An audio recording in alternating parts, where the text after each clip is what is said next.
Nice to meet you all, and again, thanks for having me here. So my talk is really about sea level rise and coastal flooding. So one of the many impacts we expect to see. A bit about myself. So I'm a senior climate resilience specialist. I just work on climate resiliency all the time, primarily on issues of coastal flooding. I've been doing this in Massachusetts since 2013, and I do a variety of vulnerability assessments and planning on the adaptation side, and also seeing projects through design and permitting and construction.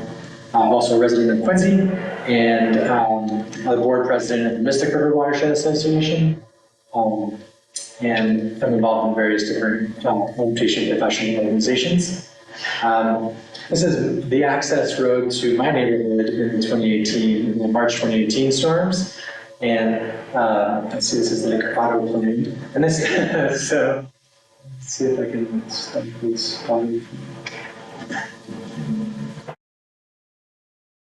See if I can pause it here. So we were cut off from the mainland, probably similar to folks in Puerto Rico during those events. So that's just one kind of very real impact that I've experienced while living here. And when I walked down to the bottom of the street in the first storm in 2018 in January, I asked somebody who was standing next to me, who lived in the neighborhood for, he said, 18 years or so, and he said he's never seen anything like it. So, these kind of more extreme events seem to be happening more frequently. This road has flooded out, been inaccessible 3 times since I moved here in 2017, and we expect that to continue. This is my daughter, one of 2, and we, of course, enjoy the beauty and the nature of our neighborhood, including the fringing salt marsh and the coastal environment that you can access. So we know what's at stake in our family, and expect that you all do too. So as we're talking about flooding, coastal areas can flood from sea level rise, which is just the increase in the elevation of the tides. So high tides are higher in the future with sea level rise. That can cause flooding in low-lying areas, flooding pretty frequently on a daily basis or monthly basis or a couple times a year.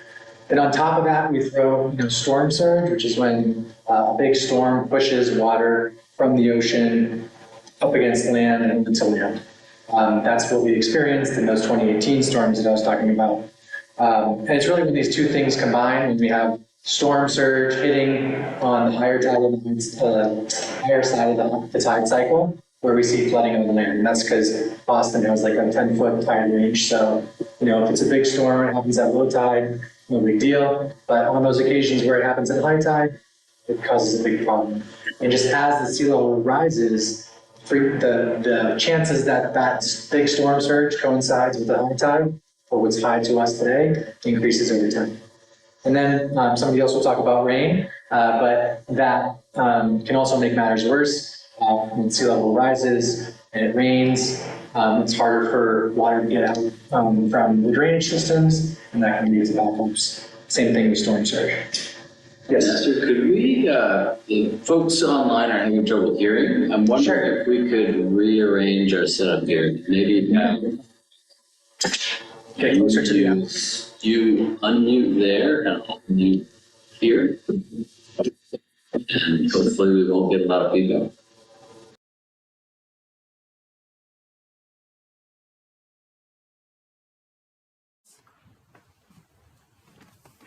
Try saying. Hello. Hello.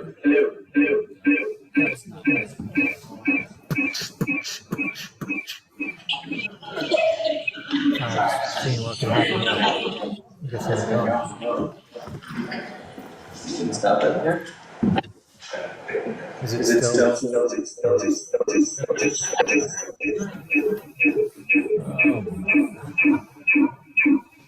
About watch this. Extreme measures. Hello. Is this working? I'm just going to use yours. Try one more time. Okay. Nope. Oh, you got to turn your mic off. Or you're already on mute.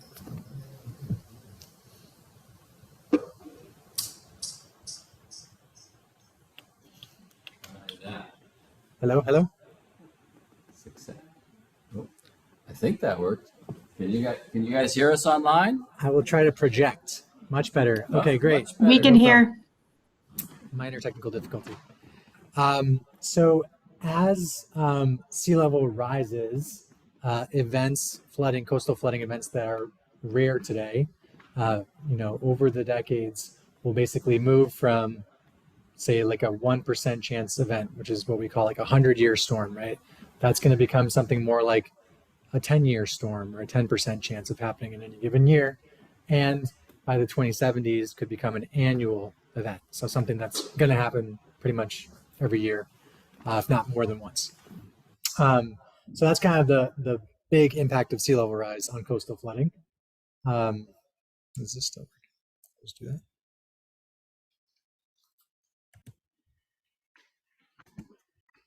There we go. So the state has developed projections. How much is it going to rise? How much is sea level going to rise by when? And they've done this in collaboration with climate scientists in the Massachusetts universities, which are the best in the world, we say. And what they've come up with is kind of these four different lines, right? These four different possibilities. The lowest green line here is an intermediate scenario, and the red line is an extreme scenario. And what the state is planning for, and what I'll talk about is included in some of the modeling, the information that's available to you all and people working on trying to solve these issues, incorporates the high sea level rise curve. So that's projecting that by 2030, compared to a 2008 baseline, we'll see 1.3 feet of sea level rise. By 2050, it'll be 2.5 feet of sea level rise, and by 2070, it'd be 4.3 feet of sea level rise. And it's risen about a foot already historically, so back to the 1920s. Now, if things are not that bad, then these timelines can get pushed out 20 to 30 years. So, meaning if we follow an intermediate sea level rise scenario, which is something that kind of like at the national level tends to be planned for, then when I say this is what it looks like in 2030, think, okay, that could be 2030 or 2050. So somewhat depending on how much we're able to reduce our greenhouse gas emissions, and somewhat depending on how quickly the climate responds to those greenhouse gas emissions, there's some differences in how soon these impacts might happen. But basically everything I'll show you in terms of these maps are expected to happen no later than the end of the century. My firm, Woods Hole Group, has worked with the state, Mass DOT, the Executive Office of Energy and Environmental Affairs, Coastal Zone Management, and various universities and federal partners to develop what's called the Massachusetts Coast Flood Risk Model, or MCFRM. And basically it incorporates sea level rise. It incorporates looking not just at sort of what if Hurricane Sandy hit us at high tide, right? It's actually thousands of different tropical storms, hurricanes, and nor'easters, which are more important for our climate up here. It takes into account the elevation, what's on the landscape, and it takes into account the potential for more extreme storms, particularly bigger tropical storms in the future, starting in the mid-century. And it puts all this into basically a sophisticated computer model, which is run by the laws of physics and the coastal engineering math, basically. And it produces these outputs, which are available on maps that tell you what's the likelihood, what's the probability of this area flooding versus that area in these different time frames. How deep is the water? How long is it going to sit there? Where is water coming through? What are these flood pathways that flooding is going to happen in? So there's a lot of data that's been generated through this initiative, and it's something that other states are now doing. So New Hampshire is actually developing this with us. Maine is also developing this with us. And it's now the basis for regulatory, sort of environmental permitting in many places, and also in some communities like Boston, it's also part of the zoning requirements for new buildings that are being constructed. So the results of one of the products of probability of flooding, the annual probability of flooding maps, I'm just kind of showing here for the estuary. And this is present day, this is 2030. Next, I'll show you 2050 and 2070. And these maps are also available online. I've shared a place where you can go and go visit one of these maps and look at your own neighborhood, look at what's impacted specifically, roads, etc., houses. So what you see here, like in the green color here, this is like the lighter green or the dark green is a 1% to 5% chance. So that's like a 100-year storm. So in a present day 100-year storm, you can see, this is Tennian Beach. This is flooding coming from Tennian Beach, affecting Morrissey Boulevard over here. You've got some flooding around Granite Ave, and some along the fringe of just north of the bridge, or just west, I guess, of the Neponset Bridge. You can see as we move forward into 2050, now those areas have expanded, right? So flooding is capable of reaching much farther inland in all these different areas. And then in addition to that, areas that previously we were showing as having a very rare chance of flooding are now showing in the dark blue colors, which are like every year, every other year chance of flooding. So you can see Granite Ave over here and parts of Port Norfolk, parts of North Quincy, and also obviously in the Neponset Circle here, you can see in the 10 to 20% chance. So that's like a 10-year storm, something that if you're living here for a while, you might experience some major flooding like that. And by 2070, you can see so much dark blue, which means that basically every year with all the sea level rise, 4.3 feet of sea level rise, large areas that are currently developed, that we, thousands of people pass through every day, where thousands of people probably live, are vulnerable to frequent flooding. So how does that affect us? How will this increased flooding affect us? It affects all the stuff that we care about, houses where people live, affordable housing as well, businesses, jobs, income, the parks that we enjoy, the trails, the natural resources, all the things that people here were talking about in terms of their favorite places, the subways, bus routes, highways, et cetera, that we all depend on to get to work or to our jobs or to our kids' schools. And then, of course, public health, different community centers and facilities in our neighborhoods. I also wanted to just touch on the fact that sea level rise will also affect the coastal resources that are special in this area, and the salt marshes that we're talking about. You can see here the two different colors of green are high marsh and low marsh. We can see a transition, between present day and 2070 to seeing a lot of the low marsh transition to tidal flats and a lot of the high marsh transitioning to low marsh. So basically, because the marsh doesn't really have much place to go, and as the water rises, it starts to drown or transition. And you can see the big dramatic changes here by 2100. So there's a little bit extra sea level rise that causes a lot of the marsh to drown. And you can see that in these areas where it would turn to tidal flats. And we've already lost so much salt marsh already. This is just from a report that the Coastal Zone Management Agency created some time ago. You can see, all this area that used to be marsh and sort of what's left of it today. So that's my presentation. I guess, is there Q&A now or later? If there's any questions. Okay, good.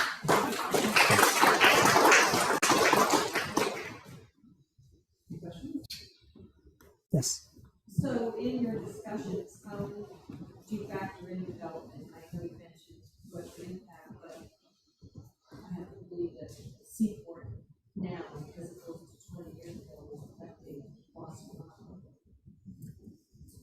How do we account for development in terms of kind of what the model shows in terms of areas that might be vulnerable? Continue to build, put concrete, permeable surfaces, tree roots to absorb what happens. Does it make it worse?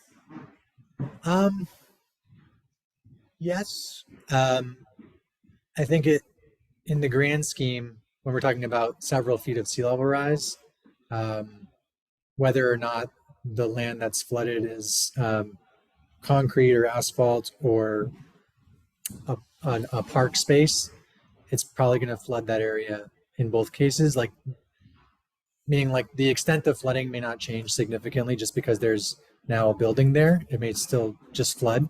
Because I guess, but what I do want to say is that as new development comes in that is building with this future in mind, there are some cases now of new developments in Boston, for example,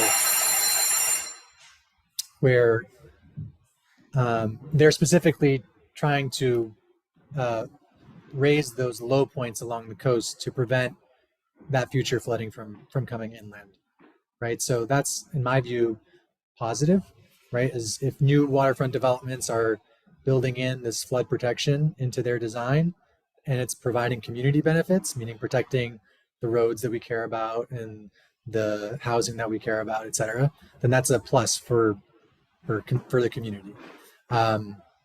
Sometimes just the building is just raising, let's just raise our building, and the ground floor might flood, but that's okay. We'll clean up the next day and we'll be okay. That's better than just building everything really low for the residents of that building. But eventually, I mean, like, people have, you need to be able to get out of your building and go somewhere. So, it's not providing that community benefit. It's not putting as much additional people, et cetera, at risk, but it's not as positive, let's say. I don't know if I answered your question right. I think when we talk about rain and the impact of rainfall on flooding, impervious surfaces, that means like land that's covered in asphalt or pavement and doesn't let water percolate into it, has a bigger impact, right? So if we have more natural space that can absorb that water, it's great. It helps a lot. But when we're talking about the big ocean flooding that comes in, it doesn't make a huge difference in my mind, although some people might. Conservation Commission members might think otherwise.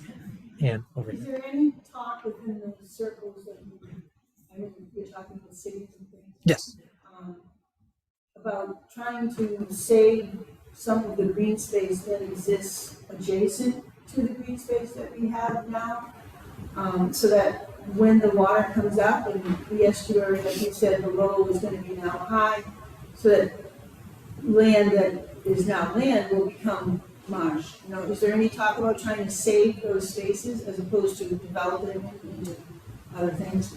Yeah, there's a lot of talk about kind of existing open space that we have on the waterfront, what we should do, and also just undeveloped areas as well, right? So there's early conversations happening about what to do when this flooding becomes a daily problem, right? People may not want to live there anymore. So there may be new opportunities to do different things with that land. Maybe it's making it open space. Maybe it's turning it back to nature. But some of the existing undeveloped areas, like along the Neponset, there are opportunities for those open spaces to become more natural in the future, to maybe let salt marsh migrate to those areas. You can do that on purpose. Like, you can start to facilitate that and build it into the design of projects. So yeah, it's definitely part of the conversation. And if you meant like, can we protect even the open space and keep it as open space that's usable for the same type of recreation as it is today, that's also in the conversation. In Watson Park in Braintree, they built a little berm along the path to protect the recreational fields from flooding. At the same time, they also did a marsh restoration just on the other side of that berm. So there's a lot of people thinking about how can we get the most benefits out of adaptation projects along the coast. Yes. The previous two frames, are they predicated solely on sea rise, sea level rising? On the marsh, the loss of salt marsh. Yeah, this one is actually just from development. But these ones are predicting based on a combination of kind of the sea level will rise, that there will be some natural, what's called accretion, meaning like as there are storms and through natural processes, some dirt, sediment, sand, etc., gets deposited on the salt marshes, and that helps it kind of keep up a bit for some time, but at some point, the rate at which the sea level is rising, it goes beyond what the salt marsh can catch up with. Do you have a model that combines this with increased stormwater? From rainfall? Yes. No. Is that possible to develop? That's a Yeah. rhetorical question. I don't Marsh really- and water is stored in the Runs Marsh, and it includes this area.